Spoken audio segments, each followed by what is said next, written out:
Allez, on attaque le petite vidéo bonus sur ce qui va être règles de nommage. Ce qui est important, et aussi un peu pas d'architecture, d'organisation de code, plus que architecture. Architecture, c'est encore un autre sujet. Pour ce qui est règles de nommage, ça va être lié simplement à l'encapsulation d'ailleurs, c'est très fortement lié à ça, pour être un peu plus compréhensible. C'est que tout ce qui va être public, on va commencer avec une majuscule, et après ça va être généralement du camel case. Il y en a qui vont utiliser des séparateurs pour les propriétés. Moi je suis pas fan, je préfère utiliser le camel case. Euh, je trouve ça plus clean. En tout cas, la majuscule pour les propriétés publiques, enfin même pour les méthodes.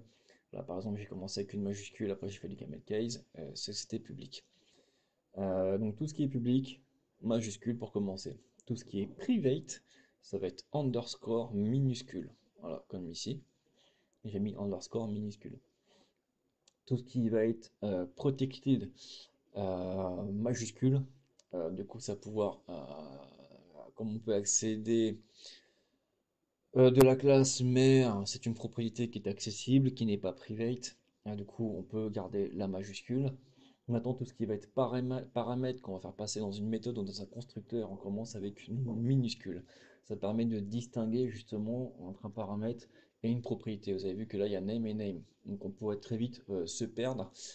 Du coup, il y a le paramètre qui s'appelle name. Et ici, il y a le name en majuscule parce qu'on sait directement qu'on aura affaire à la propriété. Et ici, on sait qu'on aura affaire directement aux paramètres qu'on a envoyés dans le constructeur. Ça serait pareil, le même fonctionnement avec une méthode. Ça, c'est pour les règles du coup de nommage. Après, pour tout ce qui est un peu organisation de code, ce que je pourrais vous dire, euh, c'est qu'on va commencer par les champs, comment c'est structuré les codes. On commence par les champs qui vont être en haut, ensuite on va enchaîner avec le ou les constructeurs, si on veut en mettre ou si on veut pas en mettre. Ensuite, on va voir les propriétés et on termine par les méthodes. Après, il y a un ordre aussi de passage. On va plutôt favoriser. Ça, c'était des règles un peu old school. C'est plus trop d'actualité. Je le vois beaucoup moins dans les projets. Mais une certaine époque où c'était assez strict et on mettait d'abord tout ce qui était en private, protected, public. Voilà, c'était l'ordre de passage sur chaque élément. Donc, si j'avais des propriétés en private, en protected et en public, moi, on commençait par le private, le protected et le public. Pareil pour les méthodes. Après, ce qu'on peut faire pour avoir quelque chose d'un peu plus lisible, organisé, moi je sais que j'aime bien le faire quand j'ai l'occasion, c'est faire le petit hashtag région et là mettre fields pour être sûr que je suis dans ma partie champ. Là, on peut faire, si on a plusieurs constructeurs, on peut très bien faire région CTR pour constructeur et là mettre un L région. Voilà, parce qu'on peut en avoir plusieurs. Et ici, on peut mettre un région properties et terminer ici avec un N région. Voilà. Et là, on peut faire un hop, région methods et qui va se finir ici. Voilà. Et là, du coup, ça va permettre d'ouvrir, fermer. Si on veut tout fermer, hop, ah, il ne veut pas, il ne veut pas, il ne veut pas. Et ça permet finalement de venir dans une classe qui peut avoir plusieurs propriétés, plusieurs méthodes, et finalement ça va faire quand même pas mal de lignes. Même si au-dessus de 300 lignes, il faut peut-être un peu revoir le code, il y a peut-être des questions à se poser. Mais ça permet directement d'ouvrir là où on a un besoin, méthode, ici, ok, je peux directement aller voir méthode sans avoir tout ce qui est ouvert au-dessus, et des fois c'est un peu chiant de voir scroll et tout. On a un petit côté feignasse hein, chez les développeurs.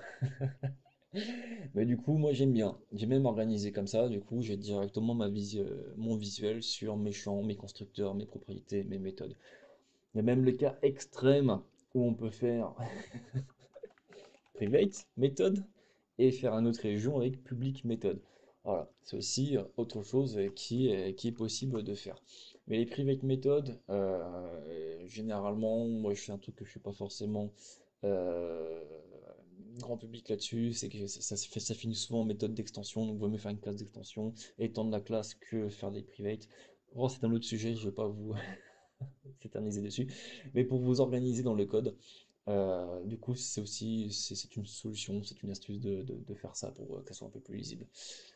Voilà, du coup, pour tout ce qui va être règles de mage et organisation. Après, tout ce qui va être architecture d'un code, on verra ça dans d'autres vidéos à l'avenir, parce que l'idée, ça sera d'après attaquer la partie API, pouvoir développer des API en .NET C Sharp, API REST, RESTful, et après voir tout ce qui est architecture, clean architecture, ça c'est un truc qui pourrait être sympathique, et voir aussi un peu des basiques, comme tout ce qui est injection de dépendance, qui peut être mis en place, c'est quelque chose qui est assez puissant.